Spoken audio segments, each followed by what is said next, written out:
Introduction. For some reason, I'm unable to, switch on the video for some time.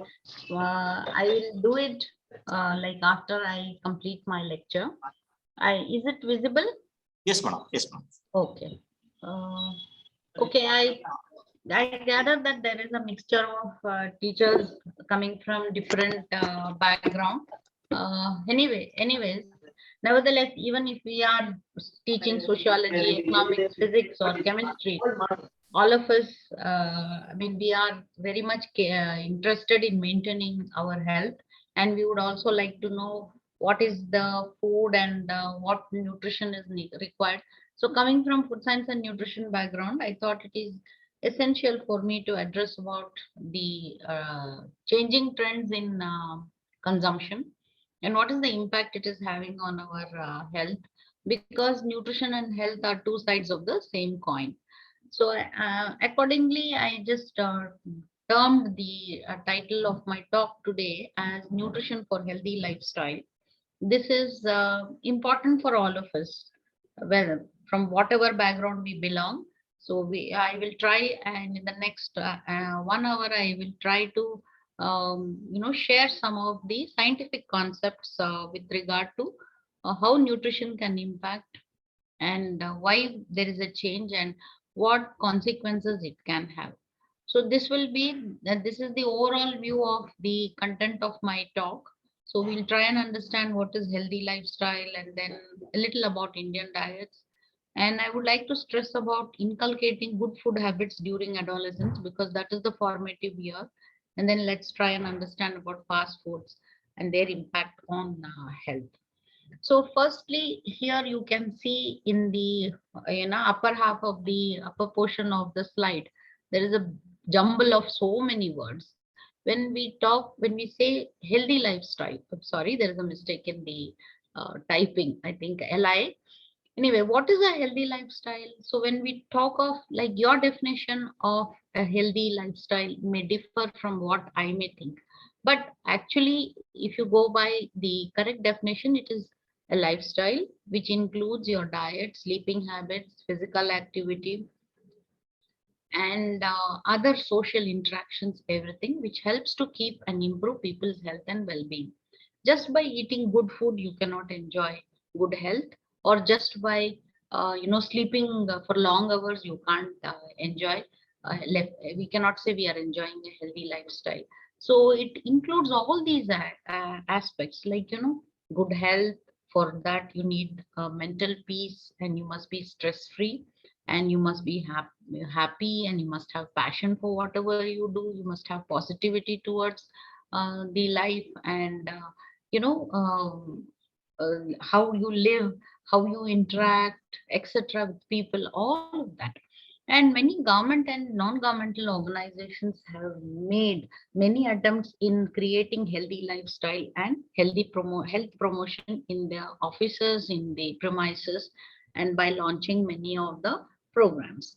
Okay, so let's understand how this, how nutrition, because we don't eat nutrients, we eat food which is consisting of various nutrients. So food, if you define, it's an edible substance. We don't eat everything which is grown on this earth. So over the years, man has understood which food is edible and which is non-edible. And it can be in a solid or a liquid form. And when you consume that, it meets the needs of the body. That is the energy needs, and for bodybuilding, for repair, for regulation, and for protection. So all of that is the function of the food. So we can classify the function of the food as it will satisfy the physiological requirements. So it serves a physiological function, psychological function, and social function also. Food, performs. In the sense, social means like in various gatherings, during weddings, during various events, including the festivals, the type of food we serve is different. Okay. So looking at the Indian cuisine, let's have a look at the, what influences our consumption trends is food diversity. Now you see India, this is a map of India, and you have got so many cuisines. Like, within Mysore itself, the cuisine will change. So here look at Karnataka, like you have North Karnataka, South Karnataka, towards the west, that is towards the coastal side, and towards this side, which is closer to Andhra, like there is a blend of the cuisine between Andhra and Karnataka. So we have lots of cuisines, like starting from Jammu and Kashmir to like Kerala, Tamil Nadu, etc. So what is it which drives this diversity? And food diversity is implicit in India's multicultural regions and states. Traditionally, we all like home cooked meals, isn't it? All of us do prefer when you go out on a journey and you are eating outside food, and then the moment you come back, we long or yearn for the typical home cooked, even if it is just rice and dal and some vegetable, you would love to have that. And this reason why we all love this home cooked food is for two reasons. There is some religious reasons attached with that, and also individual choices, because of the fact that right from our younger days, our parents and the grandparents have been telling that we must eat at home, and because we know what we are cooking, and there are a lot of health aspects associated with that, and eating with the family also enhances bonding, etc. So there are various reasons. But now the scenario is changing. So before we understand how there is a change in the scenario, the foods which are available in India for preparation or for consumption can be broadly categorized into three categories. That is non-convenience foods, semi-convenience food, and convenience food. See, non-convenience foods are those which require various cooking ingredients, and we need to prepare the meals. So that means there is a lot of labor involved in this. Labor in the sense, from procurement, you have to process, you have to prepare, you have to cut and peel, cut and process, and then or grind, etc., and then use all the cooking ingredients and then prepare the meals. So that is why they are placed under non-convenience. Whereas semi-conveniences, they are partially cooked or partially processed, something like that, and then the cooking time required is less. Convenience, definitely we all understand, it is fast meals or fast foods, and they can be complete meals, and those which are served in the restaurant or which are delivered to home. Okay, so these are the various categories of foods which are currently available. Now, how do you make choices? What do you eat? What you eat is not just an instant choice. It is because of various reasons. Like, first of all,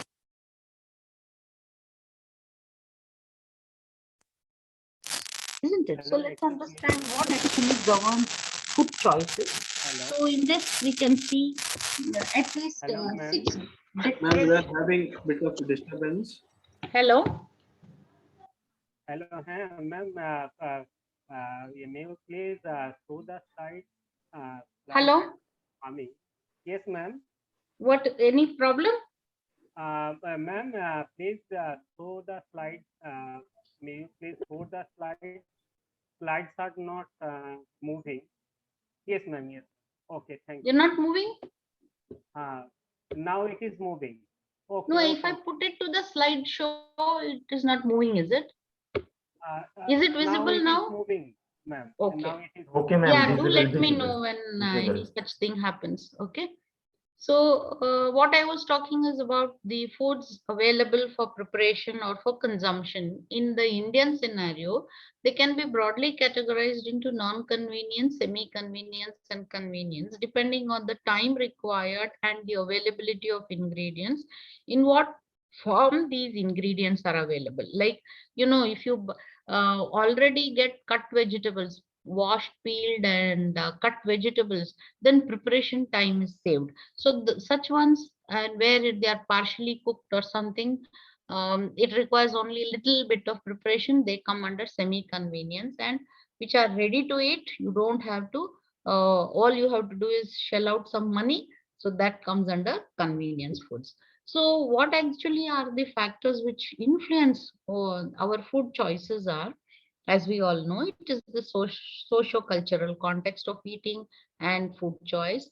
Food choice behavior in affluent societies, like if you look into the affluent societies, their choices are totally driven by being in the social milieu. You have to attend a lot of parties and socialize a lot, then their consumption trend is totally different. Then marketing and consumer behavior, how foods are marketed, how you are influenced by that. So this is yet one more aspect which influences the consumer behavior. Of course, economic influences on food choices, like if your purse permits, you can include more variety. If not, you will restrict to only certain regular items in your daily consumption. Then personal attitudes and beliefs in food habits. Okay, so one man's poison can be another man's food. There's a general saying. Then depending on the mood and performance, like for sports performance, you are trained and taught to consume certain foods and omit and avoid certain. And then because of the psychological aspects, like if people are suffering from depression and all, as we know that the food components influence the mood through the neurotransmitters. So again, this also is a major influence. Okay, so what are now we are seeing changes in food habits. Now the changes in food habits are due to two main reasons. On one hand side, it is because of the demand, like the the financial situation. There is a growing affluence, it is changing more because there is a shift from one person earning to double income in various families, or double or triple income also. So there is a growing affluence, lifestyle changes, and expansion of middle class. That is middle, there's a move because of the growing affluence. One is moving from low middle class to upper to higher middle class, and then higher middle class to the affluent group. And also because of more women are participating in working outside the home, I mean in opting for office work and other work. So therefore there is a time management becomes a little difficult. So that also may be one of the reason in changes in food habits.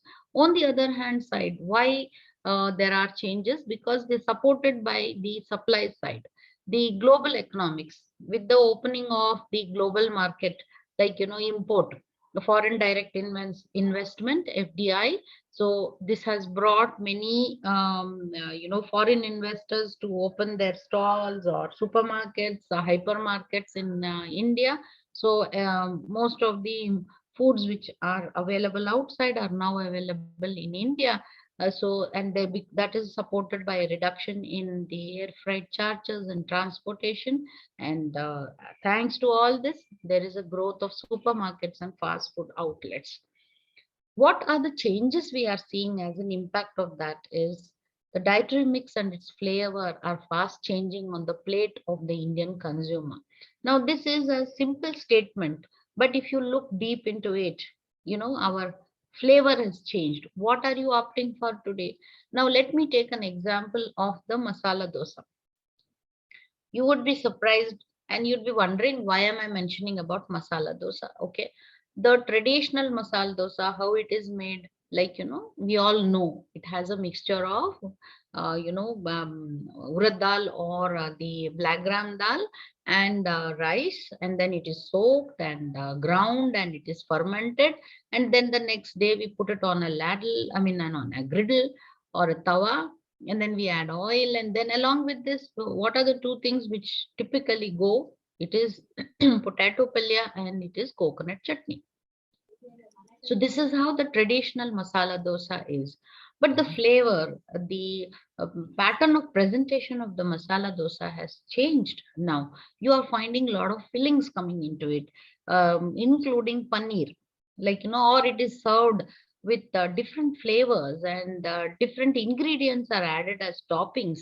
So with just a simple dish like masala dosa, you are finding a change, and people are opting for that. Now you have a wide variety of flavors and fillings which are the toppings added on to the masala dosa. So that is one example I can tell you. So there is a change, and this is changing very fast on the plate of the Indian consumers. Now you just look at this. This is a report. Of course, it is between 1990 and 2000. Now, if you try and look from 2000 to 2021, it is definitely increased a lot. So, what is it? What are we eating more and what are we eating less? We are eating. See, in the high income group, cereal consumption has come down. Low income group also cereal consumption has come down, and pulses, because they are becoming expensive day by day, consumption has come down. And edible oil, though is it has not come down, it is around, our overall consumption is about 87%, and in low income group it is about 76%. Now, you would be surprised to see that there is a rise and we are eating more fruits, but we are not eating fresh fruits. We are eating in different forms, fruit juices or processed or as part of ice creams, as part of desserts, etc. We are eating, and there is a rise in the consumption of flesh foods, that is meat, eggs, and fish. Previously, when you visited a hotel or a wedding or outside, or even you look at the home, that this is a typical, ele uta, what we call in Kannada, where it is served on a banana leaf. This is done during festives or weddings or some special occasions. And we all are familiar with this thali meal. No, the components of the thali meal here, that might vary depending on whether it is a North Indian or a South Indian. See, or if you visited hotel, the only thing, like, what we would be formed of ordering was idli sambar and then masala dosa. But now you see, this is how the food was served, whether at home, during a festive day, or in a hotel, or in a wedding, or some kind of a function. But now it is different. You can see here people are thronging. This is fast foods, I mean, food courts. You can see in many of the malls. So you can see there is a change. We are opting into something like this, and which is served with finger chips and some coke. And then you can also see the manner in which how this person used to stock everything and serve in a hotel. Now it is like, the orders are taken and they are sent somewhere, and then you can go and pick up in the in the section where if there is self-service, or the waiter can bring and give it to you. Now, what I'm trying to emphasize is that the dietary mix and the flavor on the Indian on the Indian plate. Now, of course, in India, these all are Indians only. So you can see a major change in our consumption trends. So all of that can promote a poor nutrition status. What is this poor nutrition status? It is an outcome of socio-cultural, economic, and public policies which are relating to household food security. We all have seen this. Food security at our home level was greatly affected during the two lockdowns, where people were panic buying and then hoarding, and that left others, with less availability of the groceries. Then there is a transition from traditional diets which is leading to poor eating habits. We have changed from our traditional food habits to other kind of food habits we are adapting. And there is a shift from whole cereal and fiber rich diets to more Western pattern diets. And there is a higher consumption of refined sugars, saturated fat, and there is an imbalanced diet, or what I can say, it is all the fast food culture. Such faulty habits, they are closely associated with risk of non-communicable diseases, which are seen in later years of life. That is in the formative years, during adolescence and during young adulthood. Now, if we adapt these kind of food habits, and we don't enjoy a good nutritional status, then in early 40s itself, you may develop some non-communicable diseases, or one can become overweight and obese. That is the reason why I would like to, focus a little on adolescence.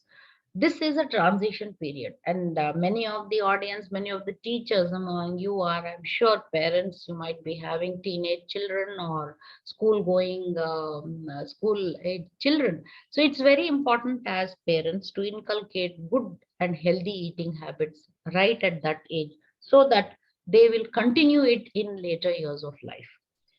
This is the time when eating habits are changing, because from childhood to adolescence there is a transformation, there is a transition happening.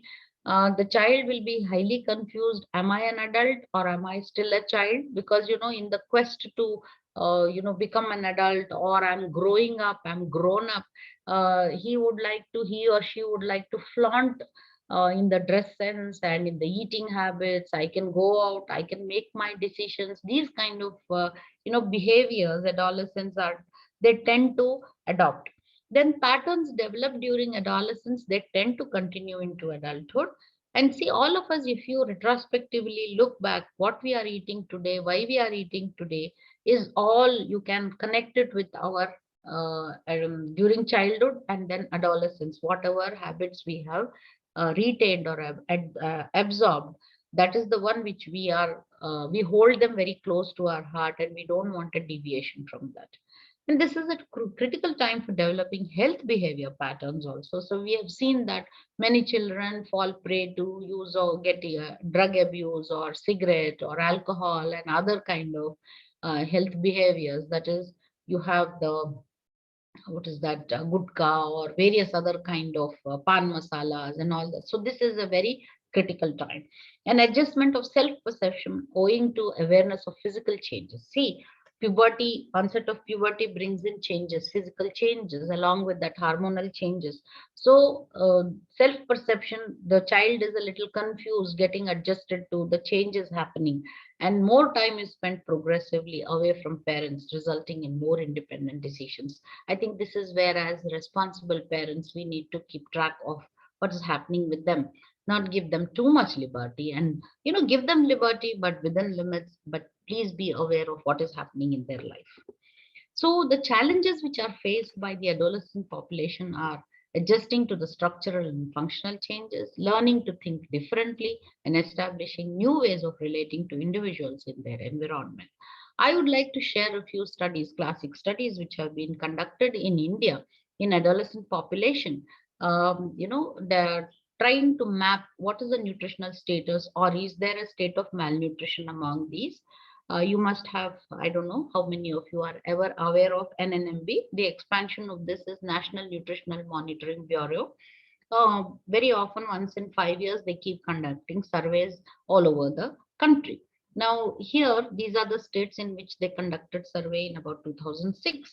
And survey was among rural population. They covered about 51,700 population, of which 5,530 were adolescents in the age group 12 to 17 years. So what is it they assess? Anthropometry, that is the body measurements, height, weight, and other measurements, then hemoglobin and other examinations, and their food habits through diet survey. What is the major finding? They found that undernutrition persisted in 38% in 10 to 13 and 14 to 17-year adolescents, and they had micronutrient deficiencies like vitamin and mineral consumption was left in, that was about 1 to 3%. Yet again, the similar way in retrospectively, if you look at the survey which NNMB did it in 2001, there it was 78% of the population. So there is a gradual decline. Now from 78 after 5 years. So this is thanks to, like, you can maybe awareness and then availability of food, or maybe like, better income, all that might have helped. So this I'm, depicting only about the rural population. Okay, so what we eat is why you eat and what you eat, what makes you eat is all driven by certain thoughts. Sometimes in any occasion, you might not have that much of freedom, what you have to eat, what is served, but otherwise also thoughts on food. It is the interest in nutrition which drives them to obtain both valid information and misinformation, which is derived from personal and immediate experience, especially the younger generation. So what is it we need to know? How diet can improve their lives now? Who for whom it is more important, especially for the younger generation. And their thought about food is in this context: diet that helps to fit into a new dress. This I can tell you, like there are many ads which promote some kind of a food product, wherein a lady is shown like, I want to get into this dress and I want to wear this in so and so occasion. So she eats those, and then after 21 days or whatever days, she fits into, I mean, she wears that and her husband appreciates. So that also can leave a lasting impression. This kind of a media depiction can leave a lasting impression on the minds of young children. Then they want to avoid greasy food, fried foods they clearly avoid, because they are afraid of getting some pimples or acne on their skin. And we also see a lot of advertisements which show in this context, like promoting creams and certain things. Then another big, this one is like, eating a huge amount of rice to prepare for a big sporting event. This is in the context of sports persons. Now, children or sports persons, the younger ones, don't realize that they should not be hoarding too much of carbohydrates before any sporting event. So here are some varied examples I have shared, wherein thoughts of on food, so that they must obtain valid information and clear or clarify the misinformation, which could be derived from personal habits or immediate experiences. What can be the consequences of faulty food behavior?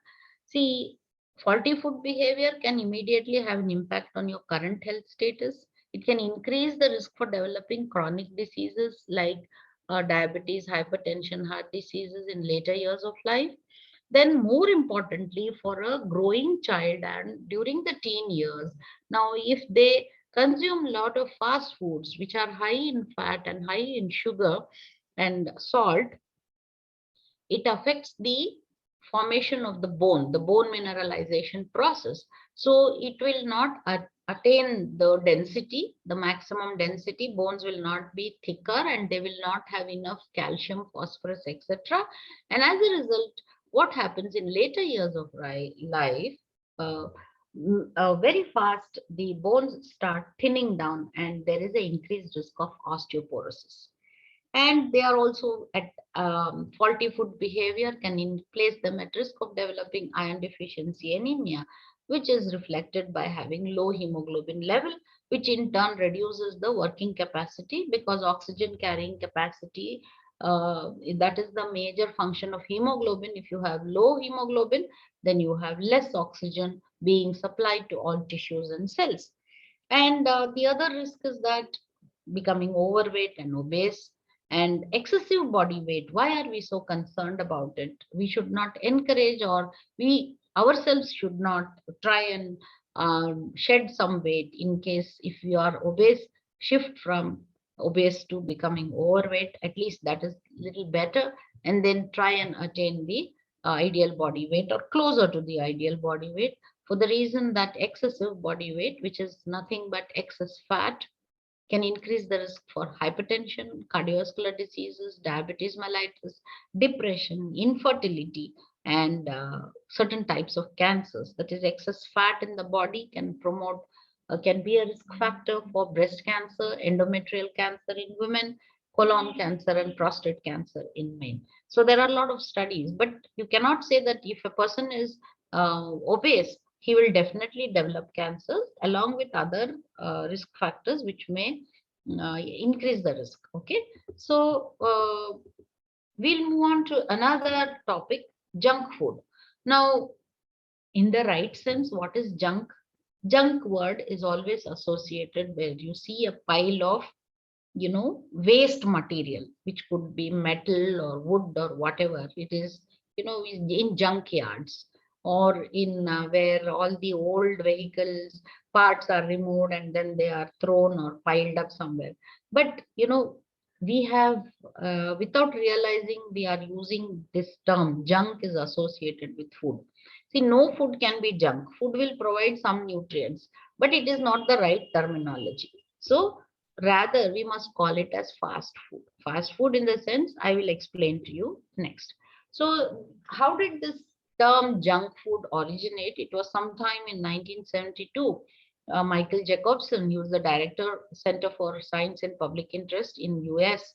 He was the one who used this term to relate, to identify foods which are high in fat, sodium, or sugar, and they have little or no nutritional value. Okay. Yes. Hello. Slides are not moving, ma'am. Now. Yeah, now it is okay, ma'am. But Till here, continuously slides are not you were moving, able to ma'am. see? Till here, you were able to see? Ma'am, yes, ma'am. Okay.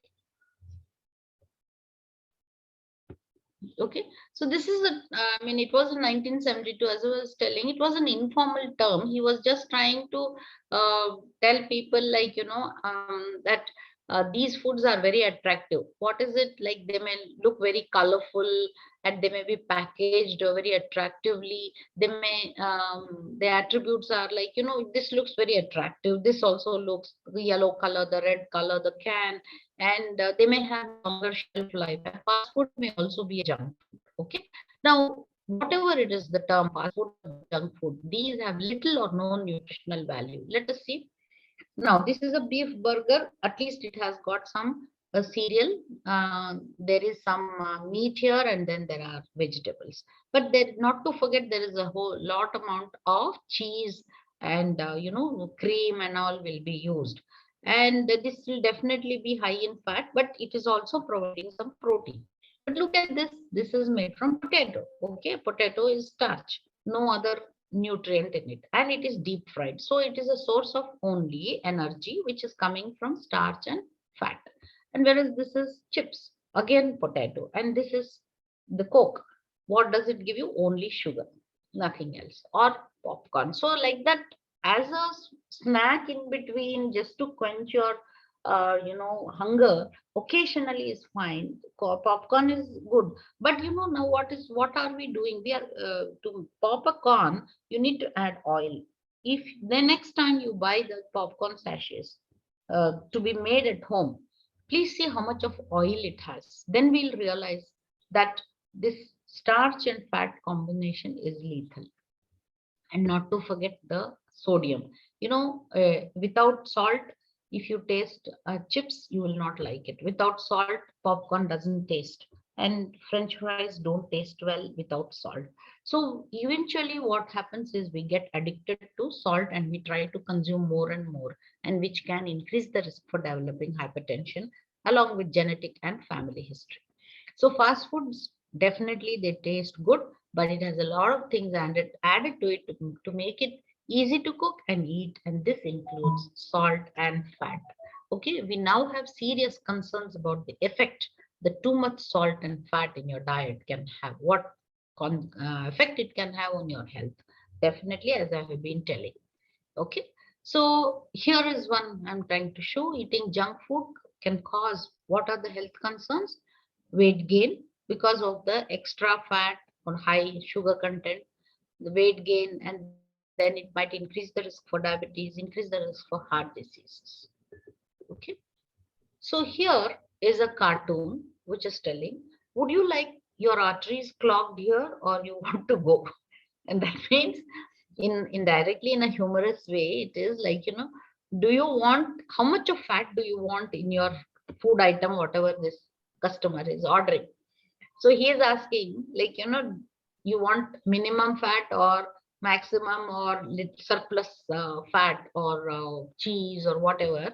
So that, indirectly he's telling, like, do you want your arteries? Because ultimately what happens is all this extra fat gets deposited in our arteries, and that causes atherosclerosis and resulting in heart attack.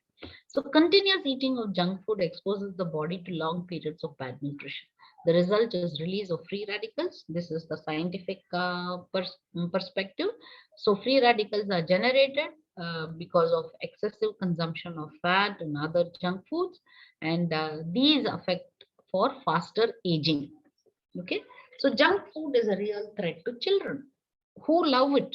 Even adults eat it, but not as often as, or they are not as much liked compared to children.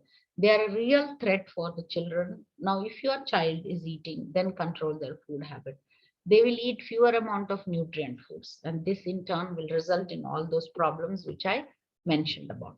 Now, why are we so hooked on to, why are we thronging? Have you ever observed that every little hotel, every little roadside food joint, or a big hotel, or a medium-sized hotel, or a restaurant, or a nun, darshini, whatever they are, why do people?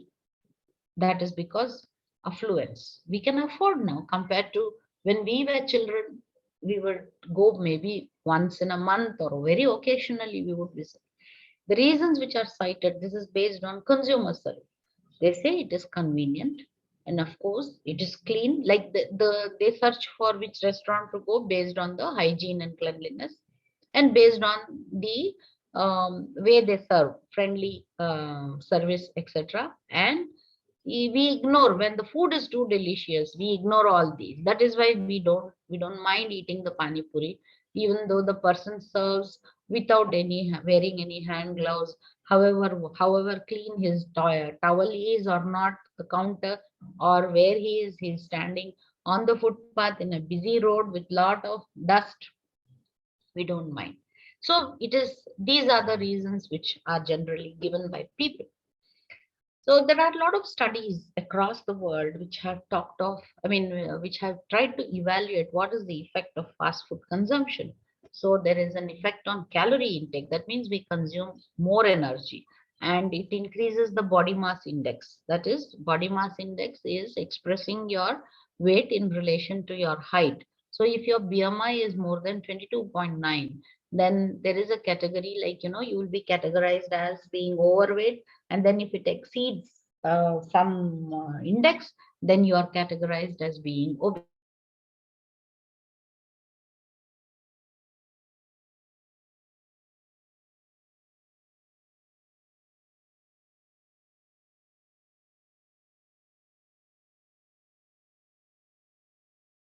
Status, and there is advertising plays a major role in promoting the fast food consumption. Then it has an impact on your behavior or mental alertness and psychological influence. Okay, because what we eat, okay. So what is it like, to just summarize, to give you a brief overview of what the impact of the fast food consumption as reported by various studies is that there is a rise in childhood obesity, excess body fat, weight gain. It can occur when a child eats fast food, since many fast food meals, they are high in calories, and child can easily eat more calories than his body actually burns. See, we have to consume and we have to burn that. That is what we mean energy intake and energy expenditure.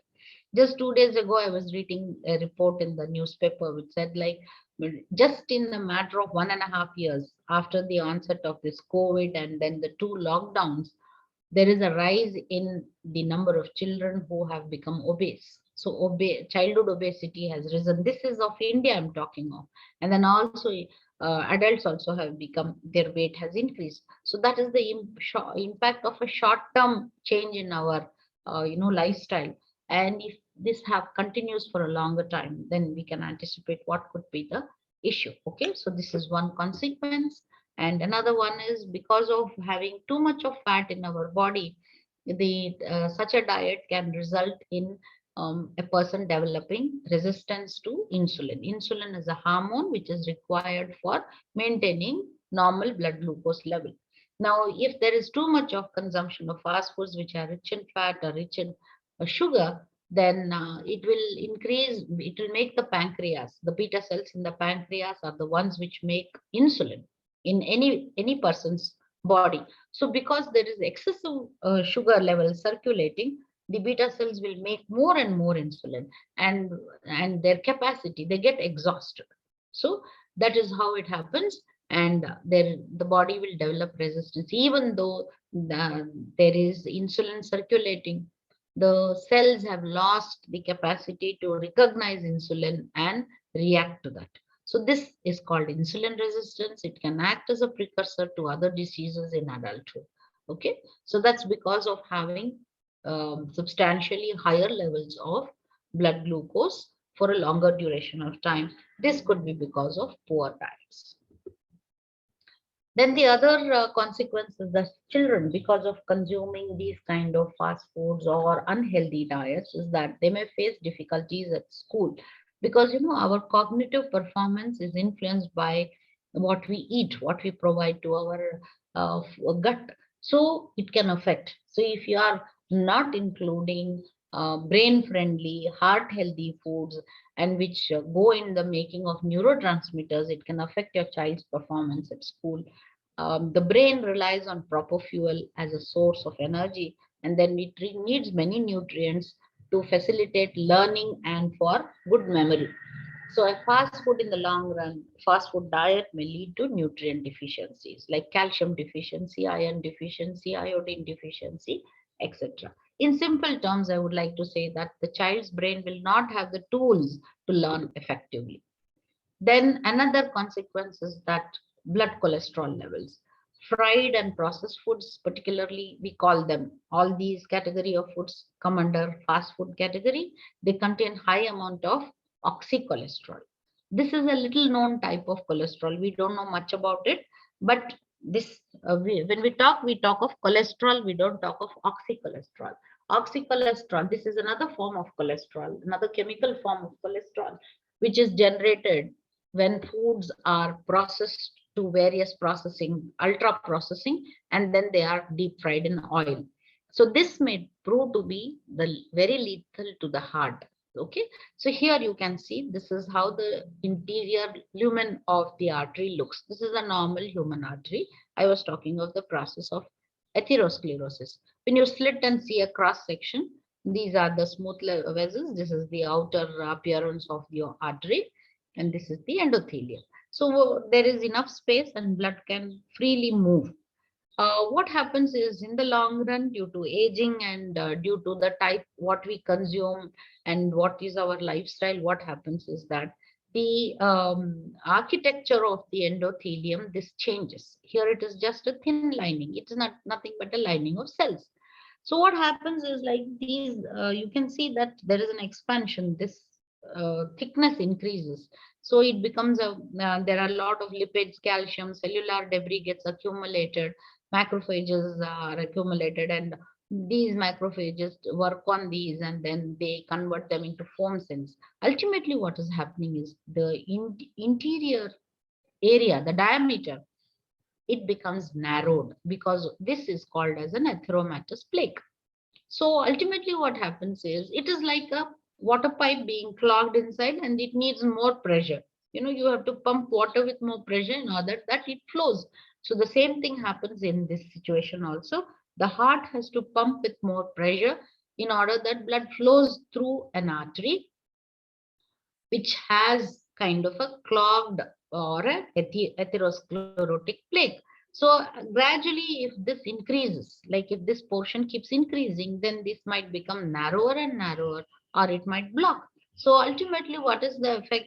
Blood will not reach the other side of this portion, and then the nutrients and the oxygen which is present in the blood is not supplied to other side, and it can result in death of those tissues. And if it happens nearer the cardiac muscle, it is called as myocardial infarct, or generally what we know is heart attack. Okay, so let me just talk about the other thing, consequence of fats, too much fat and hydrogenated oils. Hydrogenated oils are the dalda and the margarine and all, wherein the liquid oils are converted to solid fats by a synthetic process. Now the hydrogenated oils, that is the margarine and dalda, etc., or vegetable fats. Vegetable oils are liquid at room temperature, and these are converted to fat, that is solids.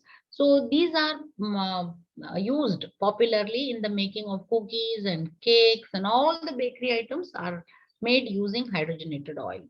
So now the snacks like potato chips and cheeseburgers and fries, they all have high levels of fat, sugar, and salt ingredients, and it is best to limit it in our diet. Saturated fat we derive mainly from animal products, but we also get trans fat from hydrogenated oils. So therefore, remember that there is no role, no function is there for hydrogenated or trans fat in our body. An excessive fat, what happens? It sticks to our arteries. Like here, what is shown, it can stick to our artery, inside the artery, and cause blockages leading to heart disease and stroke. And there are some scientific studies which have also indicated that excess fat consumption and deposition in our body in various tissues and organs can facilitate and increase the risk of cancer, arthritis, postmenopausal syndromes, and sexual dysfunction also. Okay, some of the fats like omega-3 fatty acids are supposed to be good for our bodies, and they are also good for the brain. Now, the sixth thing is like, I would like to highlight is, what about salt? Yeah, if there is no salt in the curry or in any dish, we cannot relish it at all. Excessive salt, on the contrary, is not good for our body. So there is a daily salt recommendation. WHO recommends not more than 5 grams per day. But you will be surprised to know that we Indians, we consume more than 15 grams of salt per day per person. It might be even more. But the average, the surveys have indicated, average consumption is 15 grams, which is twice or thrice the quantity WHO has restricted in order to prevent development of hypertension. Actually, we don't need extra salt at all because salt or sodium is naturally present in cereals, vegetables, and all plant foods. Even the meat and fish also have, and if the fish is sea fish, then it also has enough sodium in it. Now, the reason why we have developed this habit is just to satisfy our taste buds. We have different types of taste buds on our tongue, and we have tried to, mm, create. We loved having salt in our food. Imagine if there is no salt in the fish which is fried, or in the pakoda, or in the burger, then we would not relish. And there is yet one more type of salt which is used very popularly in all these baked and Chinese foods, that is monosodium glutamate. So sodium, now when we talk of salt, what is available in the market, it is available as crystals and powder. It is sodium chloride. So in sodium chloride, 40% is sodium, 60% is chloride. Even though sodium is only 40%, still consumption of salt has to be restricted. Now, we need some little amount of sodium and potassium because these are the electrolytes, major electrolytes in our body fluids, including blood and extracellular fluid and intracellular fluid. Sodium is the major extracellular ion or electrolyte, whereas potassium is the major intracellular ion. A balance between these two has to be maintained so that water balance is maintained. That is, there is no excessive accumulation. You might have heard of a condition called as edema. Edema is resulting because of retention of sodium along with water. Just sodium will not be retained in our body. Along with sodium ions, water molecules are also retained, and this results in edema or water retention. Okay, so too much of sodium can cause high blood pressure because it is the kidney which has to do the job of removing the extra sodium which is there in the blood. So as a result, what happens in the long run, the kidney is made to overwork. That is, it is made to work more to eliminate the extra salt which is in the blood.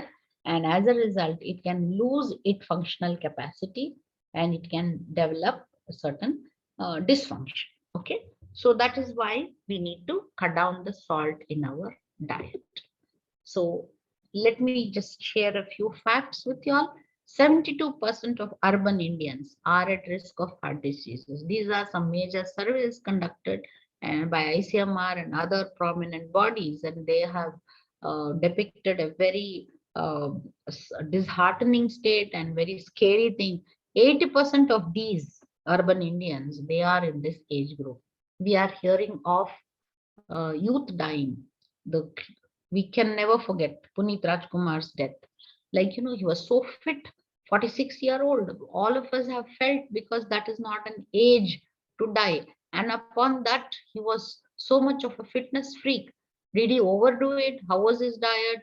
And what resulted in this kind of a cardiac disturbance? It is a story which is, it is a episode which will remain embedded. And that is why we need to be more careful that excessive obsession of fitness also can impose lot of load on your organs, especially the heart, the lungs, and the kidney. Okay, so here we see that we are hearing, it's not only reading, it is we are actually seeing, we are witnessing these kind of instances. So look at this figure here. In 1990, the disease burden estimates for communicable diseases and for non-communicable diseases. Communicable diseases are all the infectious diseases, then including cholera, typhoid, etc., which are spread through water or air and food or this one. And non-communicable are diabetes and cancer and hypertension and heart disease, because one diabetic cannot transmit diabetes to another because of touching him or sleeping together or being together in the same family or eating from the same plate or sharing the same clothes. It can never. And even through physical contact, you cannot transmit diabetes or hypertension or heart disease or cancer. However, HIV is, like, let me not get into that. So in 1990, deaths, disease burden of injuries, that is road traffic accidents and other injuries, was 15%. Communicable diseases, you can see, occupied a larger thing. Like we had more of typhoid and all the communicable diseases were taking the major share of disease burden. But in 2020s, you can see a reverse. Like what was 29% has become 57%. That is, communicable diseases have been controlled thanks to immunization and the vaccines and better sanitary conditions, then improving health and hygiene, etc. And injuries, disease burden due to injuries is 19%, and non-communicable came down from 56 to 24, which is a good sign. But unfortunately, non-communicable from 29 rose up to 57. Now, further predictions are there, which are really scary. So the WHO and the ICMR also have identified some of the deadly 4 diseases. One is diabetes. Earlier, we used to find the prevalence in rural population to be very low, but now it is rising. It is affecting at least 15% of the urban population and at least 12% of the rural population. Hypertension, some know that they have hypertension or high blood pressure, some do not know. And we call that as silent hypertension, and some do not know, and it is only accidentally discovered when without intention you get your blood pressure checked in some circumstances, and then you will be shocked to know that you are having 160 by 140 or some such kind of reading in the sphygmomanometer.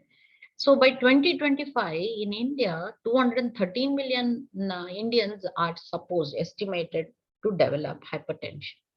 And 50% of our people who are do not have never got their blood pressures checked. And some studies conducted in cities like cosmopolitan cities like Delhi and Chennai and Calcutta and all have said 25% of them, 25% of the urban population or living in larger cities are hypertensive. And the incidence of cancer has also increased. And unfortunately, more than 70% of the cases are identified in the advanced stage. And that results or contributes to high mortality. And smoking, this is a new trend. Women also have started have picked up this habit. It is in thing, it is fashionable, and in the quest for equality. Equality can be in terms of other things. Let's not try to equal in something which is bad and injurious to health. It's not good for men, it's not good for women. Okay, so and we also find that there is an increase in the trend of women or the females also smoking and using alcohol. It is in thing. Now deaths due to smoke, because the lung cancer or the COPD, it was estimated in 2010 9.3. Now it is further on the rise. Okay, so what is it at that last lap of my talk? I would like to focus on few things like we need to eat to live and not the reverse. That I think all of us agree. We have to develop and maintain favorable health, promote optimal growth in infants and children and adolescents particularly. So we need to prevent numerous diseases from developing, and we must try and that is how, like the focus was improve your immunity during the lockdown, during the pandemic. Improve your immunity. People did all kind of strange things to improve their thinking that their immunity will improve. Immunity cannot improve overnight in one day or in one week. It is a cumulative effect of your overall lifestyle. Then you need to save your own life. Try and maintain a healthy lifestyle. This is what I've been telling. Healthy lifestyle is not just eating good food or eating on time. Everything. It is a cumulative effect of your physical activity, your sleep habits, your other health habits, etc. So cancer risks can be reduced. It is estimated that cancer risk can be reduced by 30% with a regulated diet. Okay. Now here, what type of our body is? Is it an apple that is round or wider at the abdomen? Upper body is wide. We call that apple, shaped body. Or you have the pear shape. The lower lower body is wider or round. So apple and pear shape. This is called as gynoid, and this is android type, and this is the gynoid type. And by and large, women have this kind of and males. But after the onset of menopause, the abdominal fat or the abdomen increases in women. Okay, so we must be very careful. We must try to inculcate some good eating habits and also engage in physical activity. Cigarettes, as we all know, are the subtle killers, and it has many effects on our everyday life. And 90% of the lung diseases are contracted because of cigarettes, whether you like it or not. And then one of the main cause for lung, mouth, throat, larynx, and bladder cancer, it is because of cigarettes, because of the smoke, the tartar it has, and the various chemicals each puff generates.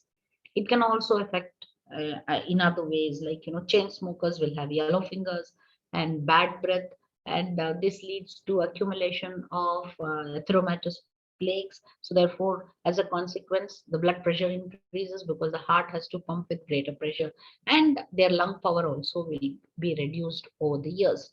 So what are the little details which can lead to big improvements? Let's start small. It's not possible to change overnight.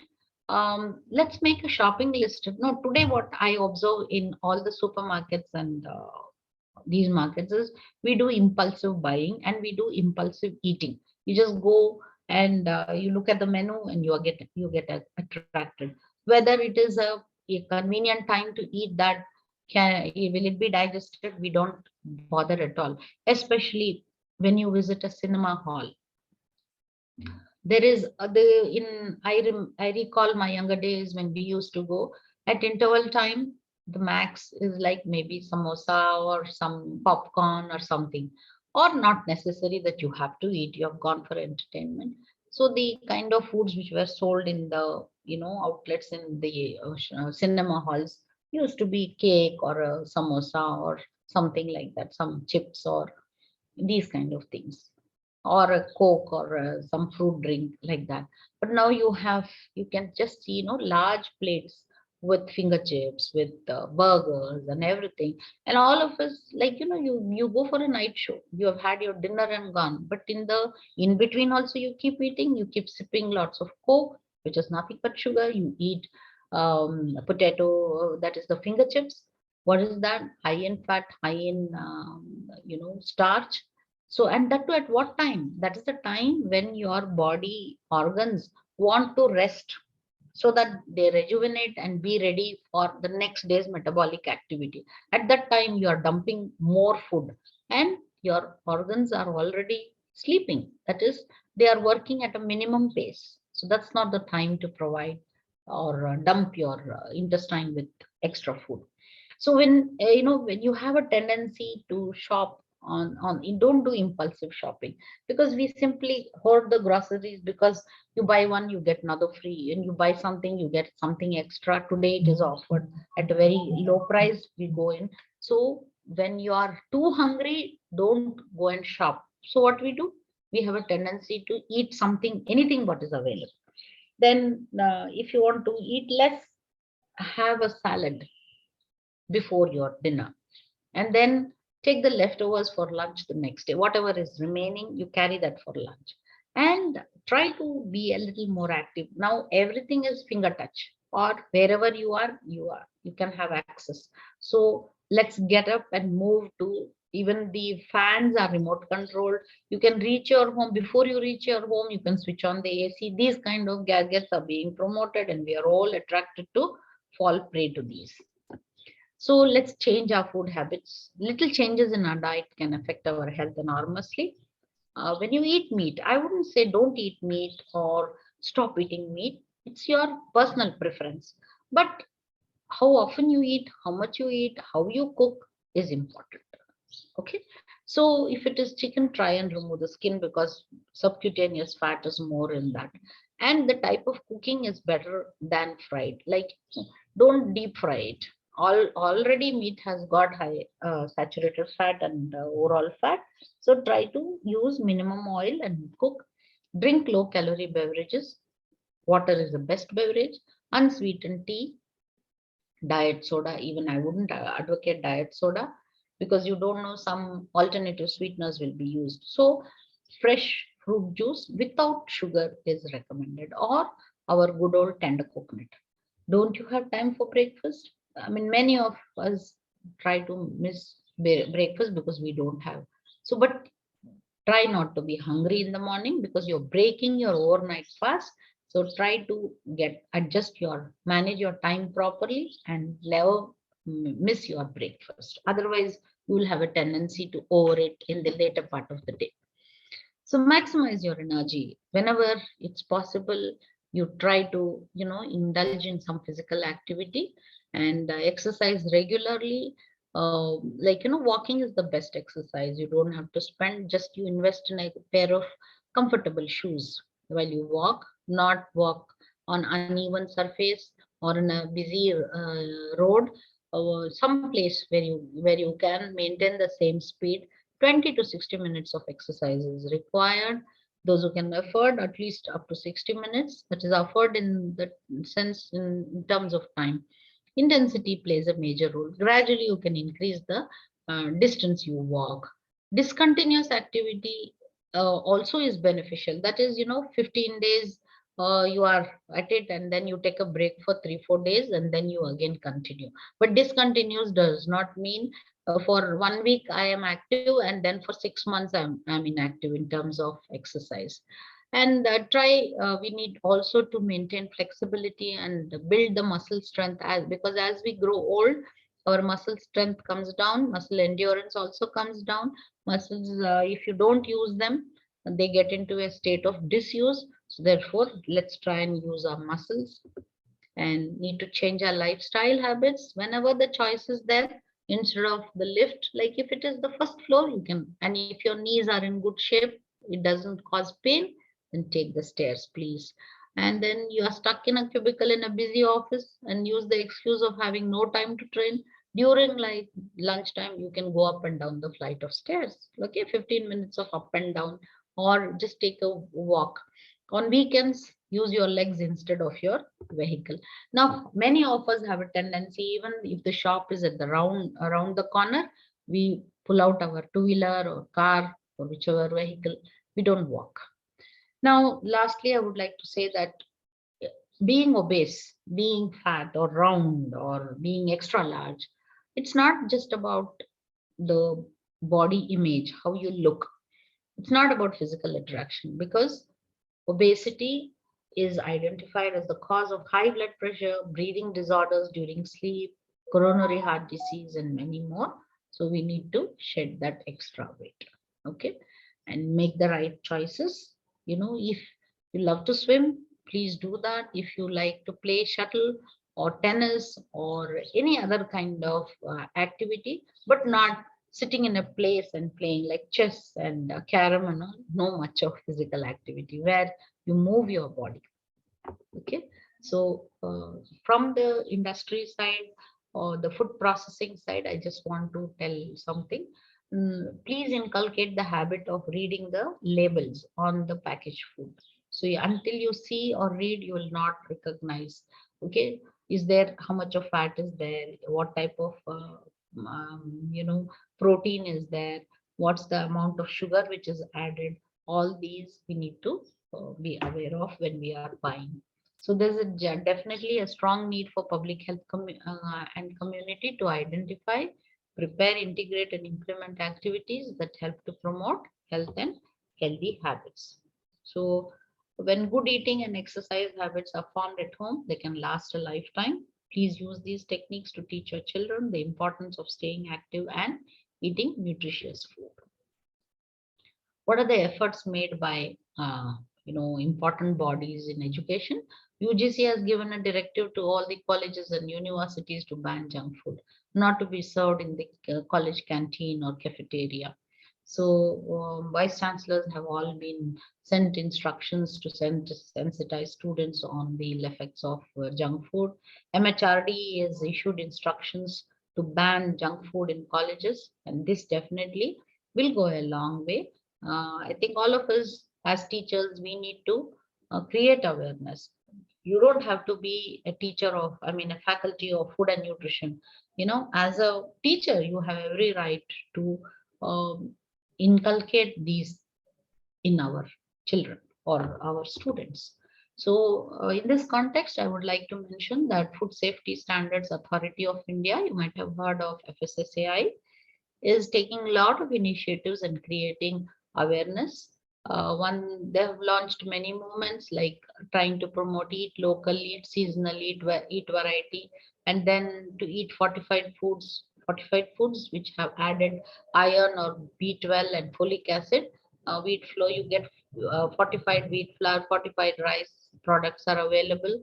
Then vitamin A and D are added to milk and oil, and we have there is also a promotion for double fortified salt, but so far we have in the market only iodized salt, and this is to prevent iodine deficiency and to prevent iron deficiency. And ultimately there are some promotions to decrease the risk of diabetes, hypertension, and heart disease. Focuses on reduce salt, sugar, and oil. There is a TV ad which is displayed in like Thoda Kam, Aaj Se Thoda Kam, where one of the film star has been roped in as the brand ambassador for promoting, for giving these healthy messages. Where how all we can do this: avoid sprinkling salt or sugar over food. When we eat curd, we love to add sugar, we love to add salt. Two times you stop, then you will get accustomed to eating just the rice and the curd, without any extra salt. So there are small ways. Wherever there is extra, you eat cucumber, we say eat salads. Try and enjoy salads with a natural taste. Or at the most, if you want, you can add coriander, cut, clean, washed and cut coriander leaves, kothumari, what is that? Or mint, or sprinkle lime. Okay, the chaat masalas and the other masalas and all, avoid as much as. So these are the small ways. Next time your cucumber will be eaten as such without any salt. Your carrot can be eaten raw. Limit salty, sweet, and oily foods. Replace with healthier options and buy limited quantity. Now we are all lured in, we want to save. Buy 5 liters, you pay for 4 liters, or you buy something, you get something free. So what happens, especially when you invest in sugar and oil, then there's lots of sugar, you make sweets.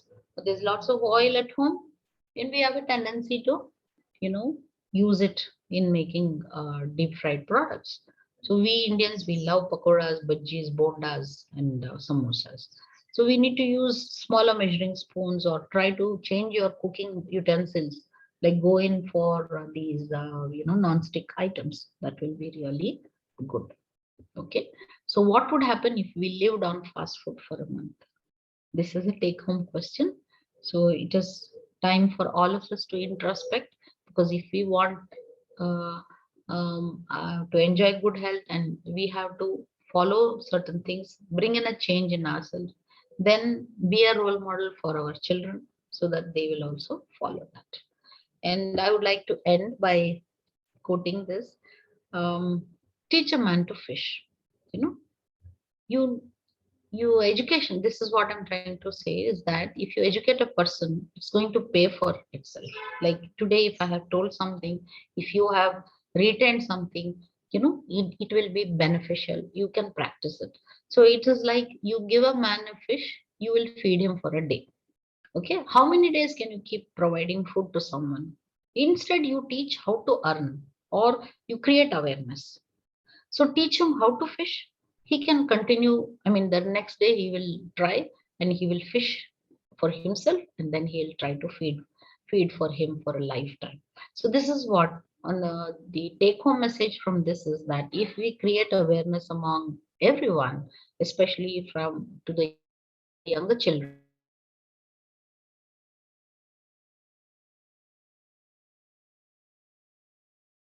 that is